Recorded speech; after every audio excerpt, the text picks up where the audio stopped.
may video na naman tayo. Ayan, may video tayo na kung saan bigyan natin ng reaction ito dahil nga tayo ay nakaka-encounter nito at medyo nakaka-relate tayo dito sa situation na ito. At shoutout po sa may-ari ng video, no? Pahiram lang muna. At syempre, shoutout din po sa ating mga traffic enforcer. Saludo po ako sa inyo sa inyong ginawa dito. So ganun pa man, itong video na ito, isang armored car o mga armored car na tinitikitan ng traffic enforcer, no?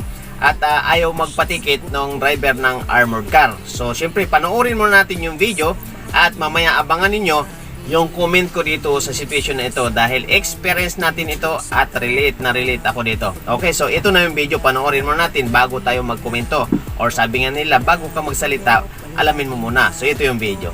Armored car dito sa side ko.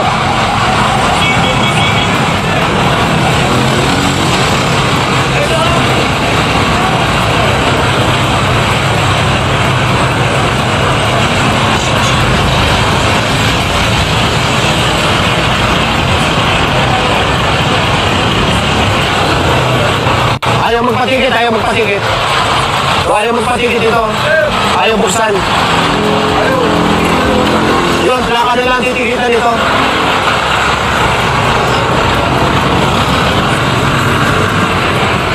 Pagka ganyan ayaw magpatikit ng license. Ano na lang po? Plaka titikitan. Baka nagdalawa na lang po ng installation. Parang pinito ako po yung Spot report. Ayun. Okay mga ka-59, ayan na, no, napanood na natin yung video at nakita natin doon na kung saan yung mga armored car is nakaparada sa isang gilid at tinitikitan nga ng mga enforcer at hindi nga sila nagpapatikit or tumakbo nga yung isa, nakita natin, no? So ganun pa man, ganito ang ating komento based sa senaryo na kung saan experience natin ito, hindi to kwento lang, nararanasan namin ito. So ganito lang kasimple ang ating paliwanag dito. Unang-una, saludo tayo doon sa mga enforcer kasi bakit yun ang tama. Pangalawa, syempre wala tayong dapat sisihin dito sa mga driver kasi ganito po yun, maraming experience kami dito, lalo dyan sa parting Baclaran, yung aming mga unit dyan ay talagang pinapalayas na mga traffic enforcer or sa iba pa mang lugar, lalo sa Pandang, Makati area. So ganito lang po yung kasimple. Ang mga driver po actually ng ating mga armored car ay wala pong kasalanan yan, no? At ang mga armored driver po ay nagmamaneho lamang at syempre kung saan kami dalhin or saan kami papuntahin is doon kami pupunta. So wala namang sinasabi na kumbaga walang designated parking, no?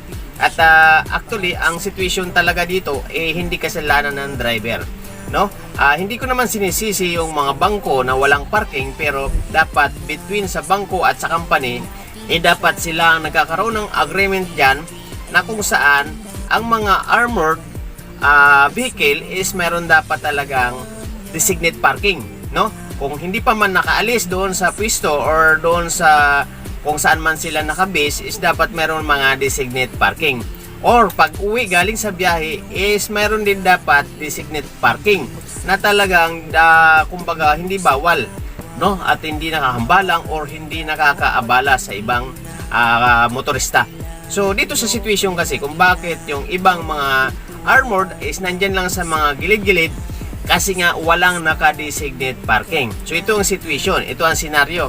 Sasabihin ngayon ng bangko or ng mga opisyalis ng bangko na manap ka na lang muna ng parking dyan or saan-saan ka muna magtambay ka muna dyan. So siyempre ang mga driver, siyempre sa parting Makati area, no, or saan mang lugar is wala talaga sa ngayon kasi talagang wala kang pwedeng paparkingan, no, dahil bawal nga kahit saan man lugar. Siyempre ang mga driver humahanap ng paraan kung saan sila pwedeng mag-standby or saan sila mag-parking kasi nga alangan saan pupunta yan, wala namang pupuntahan talaga, di maghahanap-hanap ngayon ng parking. Ngayon, pag nahuli ng mga enforcer, siyempre driver ang nananagot na hindi naman dapat. Alam nyo po kung bakit? Hindi naman namin kasalanan yan na kung saan di namin alam or di alam ng mga driver kung saan magpapark. Siyempre kung saan lang may bakante dyan, kung saan po pwede, doon sila mag-standby. Kanya nga lang bawal, or siyempre kahit bawal, saan kami pupunta nga, no? Kasi nga wala ngang parking, wala ngang pupuntahan. Kaya nga, ang dapat sa mga establishment or mga bangko na mayroong mga armored car is dapat mayroon talaga silang nakadesignate parking para sa mga armored unit para nakaparking ng maayos, no? Kasi nga, kumbaga, mga driver ang nagsasakripisyo, mga driver ang nagsasuffer doon sa situation na hindi naman dapat. At yun nga, kung saan yung driver pa ang natitikitan or nahuhuli or tinitikitan ng mga enforcer at siya pa ang kumbaga naitataya sa hindi naman dapat. So ganito kasimple. Kaya tama yung ginawa ni driver ni armored car, yung itong una, yung tumakbo. Kasi nga bakit? Talaga naman kaming mga driver, kung talagang mautak ka, hindi ka magpapatikit kasi bakit mo ako titikitan? Oo, nasa mali kaming parkingan pero kami ay nagsasakripisyo lang din dito dahil nga sa situation na kung saan walang parking lot, wala kaming sariling parking at kami ang naiipit sa situation. O di ba? So tama 'yon. Na kung saan saludo ako sa mga enforcer na 'yan kasi tama. So hindi matikitan yung lisensya, yung plaka ang tikitan nyo. Tama, yung plaka na lang para diretso sa opisina yung problema, hindi doon sa driver. Kasi kawawa naman nga yung driver, no? Titikitan mo yung lisensya. Tamang siya ang nag-drive, no? O dito sa mga maiksi ang pag-iisip, sigurado iba ang komento dito pagdating sa ganitong situation kasi sabihin nila, driver ka, siyempre problema mo yan. Hindi yun ang punto dito. Ang punto dito is ang mga driver ng armored is nagda-drive lang yan. So pagdating sa parking, dapat mayroong parkingan talaga na nakadesignate para sa mga armored unit para walang problema, no? Hindi yung parang bahala na ang driver kung saan-saan dyan pupunta or saan-saan dyan magparking. Mali yun. Kasi nga, gagawa talaga ng paraan yung mga driver dyan kung saan-saan sila magparking. Bagkos bawal. Kasi nga, walang nakadesignate parking kung anong bangko man sila naka-assign. So, shout out sa mga bangko, sa mga officer ng bangko dyan. So, dapat isipin din natin yung kalagayan ng mga driver. Kasi ang mga driver, minimum na nga lang yung kinikita, titikitan pa. Di kawawa naman, di ba? So kaya kailangan, pag nagbi-business tayo, mayroon tayong mga nakalaang, kumbaga katulad yan, may mga armored unit, o may nakalaan dapat tayong parking na para doon, para hindi tayo makaabala sa iba, or para hindi magka-problema. Kasi kung hayaan lang natin yung mga driver dyan, wala talagang mangyayari. Kaya shoutout doon sa mga bangko na kung saan yung mga walang parking, ang ginagawa ng mga bangko na walang parking, yung mga sa umaga, saktuhan lang yung pagdating para pagdating alis na kaagad. At pag uwi sa hapon, pagdating sa bangko, pagtapos na yung biyahe, pinapauwi na. Shout out doon sa inyo. Kaya minsan nakakauwi yung mga unit na kahit alauna, alas 2, alas 12, alas 3 nakakauwi na. So yun, yung mga bangko na walang parking. Shout out sa inyo. Believe ako sa inyo sa mga ganyang policy. Pero yung iba kasi talagang kahit na wala na ang biyahe, paabutin pa ng alas 5 pero wala namang parking. So ngayon kawawa si driver kasi maghanap ngayon si driver diyan kung saan susok-sok. Ngayon pag nahuli, problema ni driver, samantalang hindi niya kasalanan yun. Kasi nga, bakit? Hindi naman niya business yun eh. Hindi siya dapat ang mag-initiate doon na mabigyan ng tamang parking yung mga unit ng armored. So shout out sa mga driver ng armored dyan, no? Shout out. So sana mapansin yung mga ganitong situation kasi kawawa yung mga driver na ganito na kumbaga naiipit sa gitna na wala naman tayong kinalaman dyan sa business nila. Tayo ay nagtatrabaho lang, no? At yun na nga, shout out sa iyo driver ng armored na tumakbo. Tama yung ginawa mo, bro.